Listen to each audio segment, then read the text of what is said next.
Human history is not just a sequence of dates and battles, of kings and inventions. It is a story, the most extraordinary story ever told. It begins with creatures who were neither strong nor swift, who lived in fear of lions and storms. And yet, against all odds, those creatures rose to shape the fate of the planet. This book is a retelling of that story. It traces how a single species, Homo sapiens, went from small bands of foragers to global rulers. It follows the revolutions that reshaped our destiny. The leap of imagination in the cognitive revolution, the planting of seeds in the agricultural revolution, the unifying powers of culture, money, empires, and religion, and finally, the scientific revolution, which opened the modern world.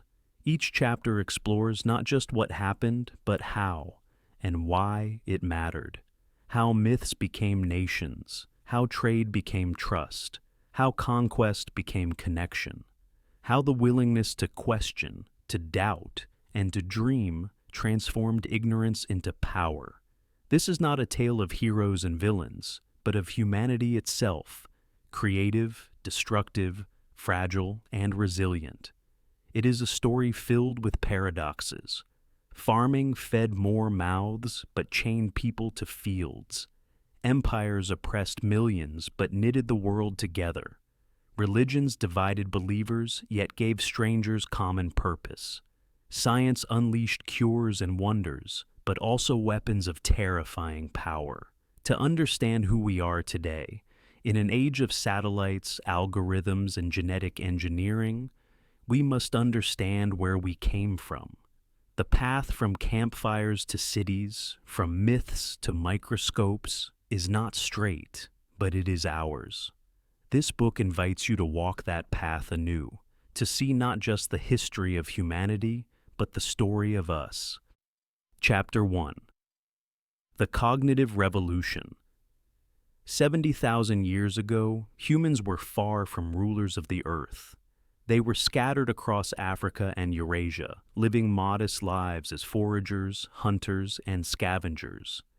They were not exceptional, not dominant, and certainly not destined for greatness. At that time, the planet was home to multiple human species, all belonging to the genus Homo.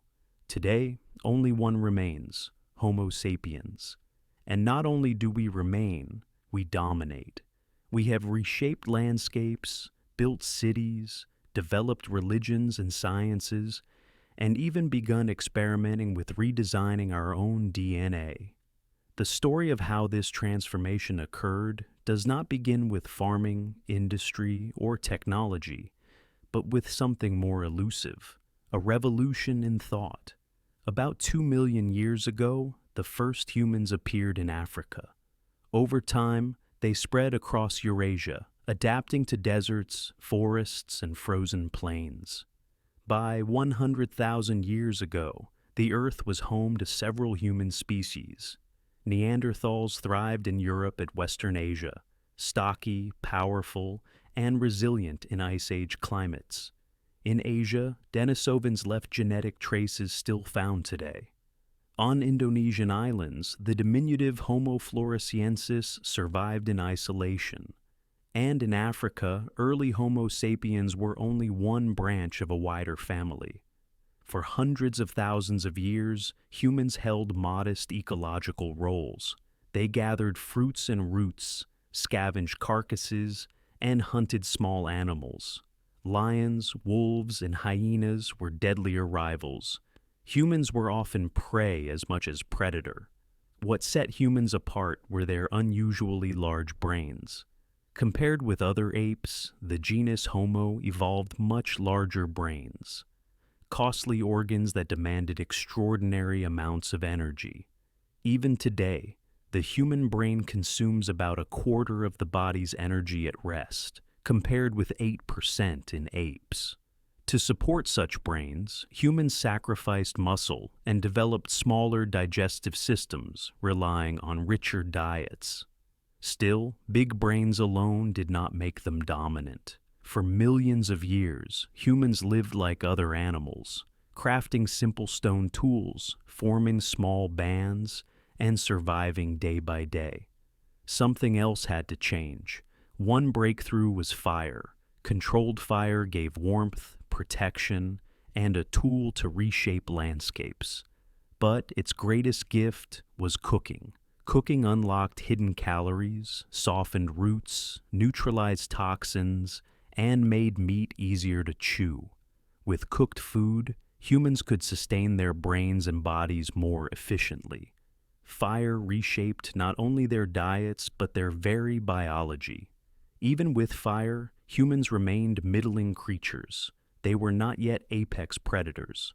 That leap, shockingly fast by evolutionary standards, would destabilize ecosystems and erase entire species. As sapiens spread across the globe, they met other humans. Neanderthals in Europe, Denisovans in Asia, perhaps others now lost to memory. What happened next is debated. One theory suggests interbreeding. Modern humans of European and Asian descent carry traces of Neanderthal DNA. People in Melanesia carry Denisovan genes. Another theory argues sapiens replaced others entirely through competition or conflict. The truth is likely both. There was some mixing, but ultimately, by 30,000 years ago, only sapiens remained. What gave them the edge? Not fire, not tools, not muscle, but imagination. Around 70,000 years ago, a profound shift occurred in sapiens' brains. Perhaps a genetic mutation, perhaps a subtle rewiring. Whatever its cause, this cognitive revolution allowed new ways of thinking and communicating. Unlike other animals, humans could now imagine things that did not exist and share those visions through language. Other creatures communicate. Monkeys give warning calls, bees dance, but their messages are limited. Human language was open-ended. It could describe the past and the future, the visible and the invisible, the real and the imaginary. This ability to create and share fictions changed everything. At first, language served gossip. In groups larger than about 50, social order collapses unless information can be exchanged about trust, alliances, and betrayals. Gossip allowed humans to cooperate in groups of hundreds, to punish cheaters and reward allies. But gossip was only the beginning. Language also enabled myths and shared beliefs. These fictions bound strangers together. Unlike bees, who cooperate through instinct, or chimpanzees, who cooperate only with those they know, sapiens could cooperate flexibly with strangers. Two people who had never met could trust each other if both believed in the same God, the same law, or the same symbol. These imagined realities, gods, nations, money, human rights, did not exist in nature, but once collectively believed, they became real forces in the world. This was the foundation of civilization. The cognitive revolution marked the moment when human history diverged from natural history. Before it, humans were shaped mainly by biology. After it, they were shaped by culture, imagination, and shared myths. With this new power, sapiens spread across the globe with astonishing speed. By 45,000 years ago, they reached Australia and quickly altered ecosystems, hunting many large animals to extinction. Later, they reached the Americas and repeated the process. With cooperation, planning, and imagination, humans became the most transformative species the Earth had ever seen. Life for foragers remained mobile and precarious. They gathered and hunted, guided by intimate knowledge of plants, animals, and landscapes. Their diets were often varied, their hours of labor fewer than many modern workers, their societies relatively egalitarian. Yet dangers persisted: disease, accidents, hunger, violence. This was the human condition for tens of thousands of years. The cognitive revolution gave sapiens their decisive edge. They became not just animals, but storytellers, capable of reshaping reality itself. And soon, with the next great revolution, they would transform from wanderers to settlers, tethered to the soil by wheat and barley. Chapter 2. The Agricultural Revolution. For most of history, humans lived as foragers, roaming forests and grasslands in small bands. They gathered fruits and roots, hunted game, and followed seasonal cycles. Life was flexible, varied, and relatively balanced. But around 12,000 years ago, something changed. Humans began to settle. They began to farm. The shift was gradual. At first, people merely encouraged certain plants, clearing weeds, scattering seeds, protecting patches of wild grain. Over generations, this tinkering deepened into dependence. Wheat and barley, once just part of a diverse diet, became staples. Goats, sheep, and cattle, once hunted, became herded. Slowly, imperceptibly, the agricultural revolution unfolded. At first glance, farming looked like progress. Fields yielded more calories than forests. Villages grew. Populations multiplied. But the revolution was a paradox. For individuals, farming often meant harder lives. Foragers ate diverse foods. Farmers ate mostly grain. Foragers roamed. Farmers labored in fields. Foragers had flexible schedules. Farmers toiled from dawn to dusk. Diseases spread in crowded villages. Famine struck when crops failed. Why, then, did humans persist? The answer lies not in individual comfort, but in collective survival. Farming fed more mouths, even if less healthily. Populations grew too large to return to foraging. Humans became trapped in a cycle, working harder, producing more, feeding more children, who in turn demanded more food. Wheat domesticated humans as much as humans domesticated wheat. Settlements expanded into towns, then cities. Surpluses accumulated, and surpluses drew rulers, priests, and soldiers. Walls rose, temples stood, and writing etched records into clay. Hierarchies emerged, elites above, peasants below. Property, inequality, and patriarchy hardened. Farming also altered landscapes. Forests were cleared, rivers diverted, fields planted. Animals were penned, bred, and reshaped by human will. Humanity ceased to adapt to environments and began forcing environments to adapt to them. And with farming came permanence. People stopped wandering. They built homes, villages, monuments. They buried their dead in fixed places. Their lives, once tied to seasons and migrations, were now bound to fields and rulers. The agricultural revolution promised abundance, yet it delivered toil. It fed more people but narrowed their worlds. It birthed civilizations but shackled individuals. It was the beginning of history as we know it, recorded, remembered, and irreversible. Chapter 3. Culture, the Loom of Unity. Long after humans bent wheat to their will and settled into villages, another force rose to shape their destiny. It was quieter than armies, subtler than palaces, yet more enduring than both. This was culture, the invisible web of customs, values, and stories that bound people together. A forager crossing a valley in earlier ages might meet strangers whose lives were alien. One tribe ate pigs, another called them unclean. One married cousins, another condemned it.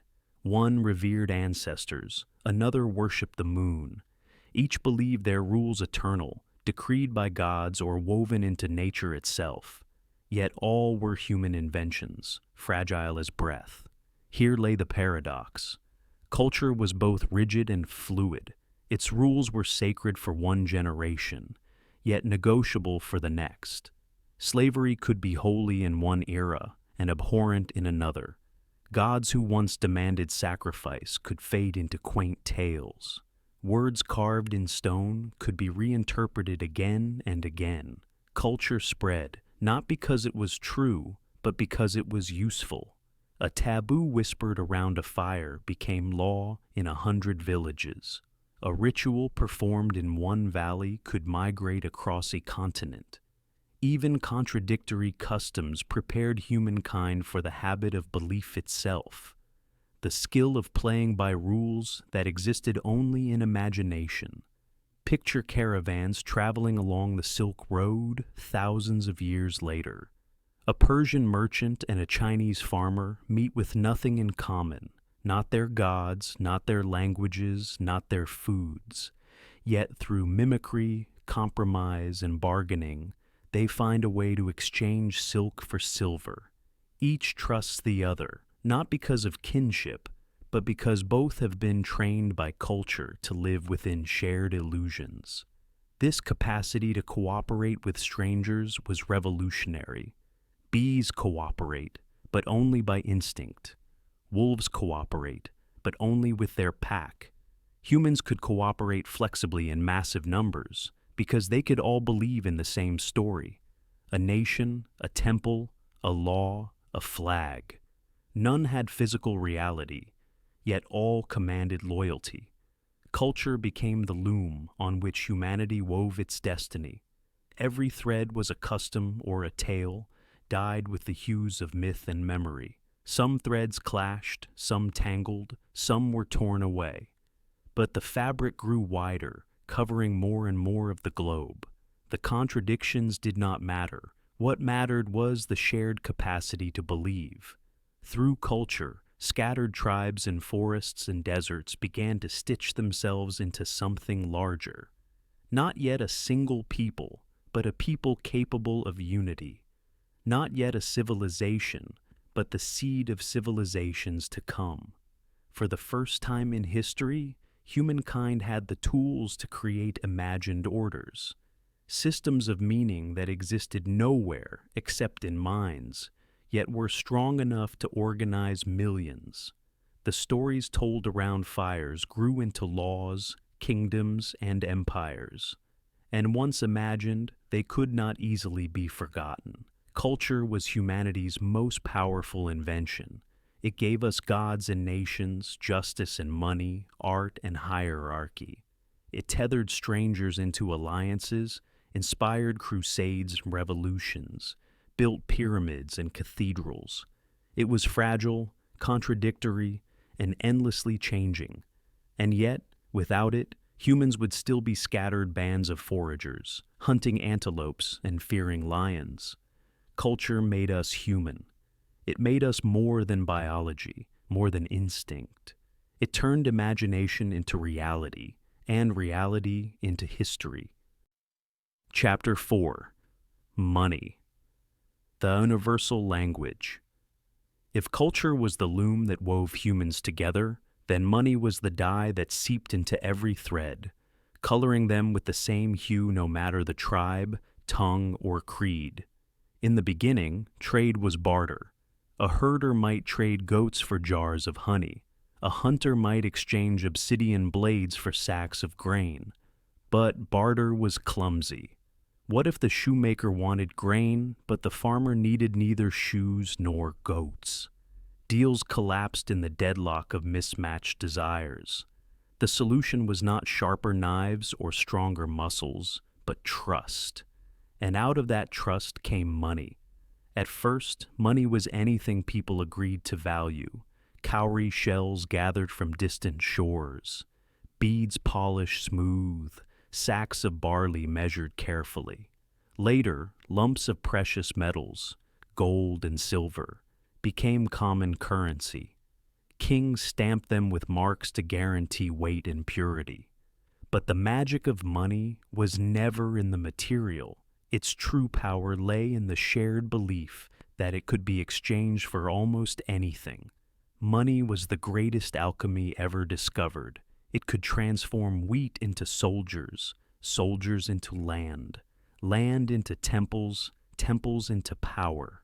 A merchant could trade silver for horses, horses for trade routes for kingdoms. In the hands of humans, money turned imagination into reality and reality back into imagination. Unlike gods or taboos, money crossed borders with ease. A Chinese farmer and a Persian trader might disagree on food, honor, or heaven, but gold was gold everywhere. Silver gleamed the same in Athens and in Babylon. A coin did not insult any god, respect any taboo, or demand any loyalty beyond belief. And belief was enough. Money allowed strangers to cooperate on scales unimaginable before. It lubricated exchange between villages, then kingdoms, then empires. Phoenician traders carried silver across the Mediterranean. Roman denarii purchased silk from distant China. Arab merchants counted dinars in the markets of Zanzibar. Each coin linked distant lives into one vast, invisible web. The beauty of money was its tolerance. It asked no one to convert, bow, or swear allegiance. It demanded only trust. Where culture could divide, money united.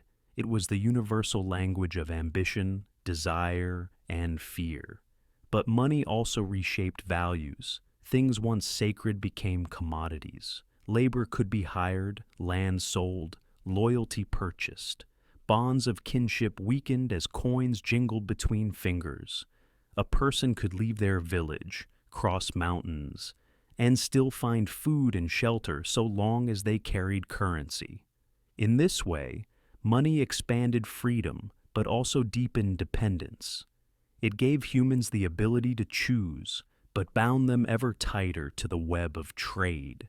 It liberated them from the narrowness of tribe, but chained them to markets that could rise and collapse with forces far beyond their control. Through money, the world shrank. No longer was value tied to soil, kin, or custom. Value became abstract, portable, universal. A coin minted in one city could feed a traveler in another half a world away. Thus, money was not just a tool of exchange. It was a shared fiction of unparalleled power, more universal than religion, more adaptable than empire. It united humanity not by blood or faith, but by numbers stamped on metal. Where once humans looked to gods for order, they now also looked to markets. And though invisible, the hand of money guided them into a future where nothing would remain untouched by its logic. From the spark of imagination in the cognitive revolution to the roots of farming, from the weaving of culture to the birth of money, humanity's foundations were laid. By the time these revolutions had unfolded, humans were no longer scattered foragers, but participants in vast imagined systems that bound millions together. Yet, the story was far from over. Empires would rise to forge order. Religions would spread to guide souls, and science would awaken to remake the very fabric of existence. In our next episode, we journey into these forces that shape the modern world.